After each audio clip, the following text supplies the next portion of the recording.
చేతులు కాలేక ఆకులు పట్టుకోవడం అనే కంటే కూడా ఎవడో ఒకడి మీద నెపం వేసాడు. బీహార్ ఎలక్షన్లో ఓడిపోయినందుకు గాను ఎవరిని ఫస్ట్ సస్పెండ్ చేయాలంటే రాహుల్ గాంధీని. ఎందుకంటే ఆయన ఎక్కువ టైం ఇవ్వలేదు, ప్లస్ సిస్టంలోకి తీసుకురాలేదు, ముందంతా అడావిడి చేసేసి అసలు టైంలోకి వచ్చేసి జంప్ అయిపోయాడు.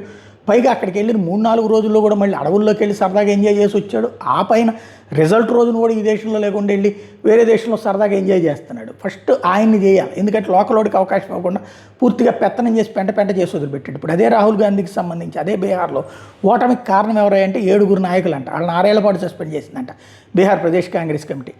ఏమేంటాయంటే పార్టీ ఓటమికి కారణం అయ్యారట, పార్టీ వ్యతిరేక కార్యకలాపాలు పాల్పడుతున్నట్ట, క్రమశిక్షణ ఉల్లంఘనకు పాల్పడ్డారట, అందుకని సస్పెండ్ చేశారట. కాంగ్రెస్ సేవాదళ మాజీ ఉపాధ్యక్షుడు ఆదిత్య పాస్వాన్, బీపీసీసీ అంటే బీహార్ ప్రదేశ్ కాంగ్రెస్ కమిటీ మాజీ ఉపాధ్యక్షుడు షకీలుర్ రెహమాన్, కిసాన్ కాంగ్రెస్ మాజీ అధ్యక్షుడు రాజ్కుమార్ శర్మ, రాష్ట్ర యోజన కాంగ్రెస్ కమిటీ మాజీ అధ్యక్షుడు రాజ్కుమార్ రాజన్, బీసీ శాఖ మాజీ అధ్యక్షుడు కుందన్ గుప్తా, బంకా జిల్లా కాంగ్రెస్ కమిటీ అధ్యక్షుడు కాంచన్ కుమారి, నలంద జిల్లా నుండి రవి గోల్డెన్లను సస్పెండ్ చేస్తున్నట్టు అధిష్టానం ప్రకటించింది.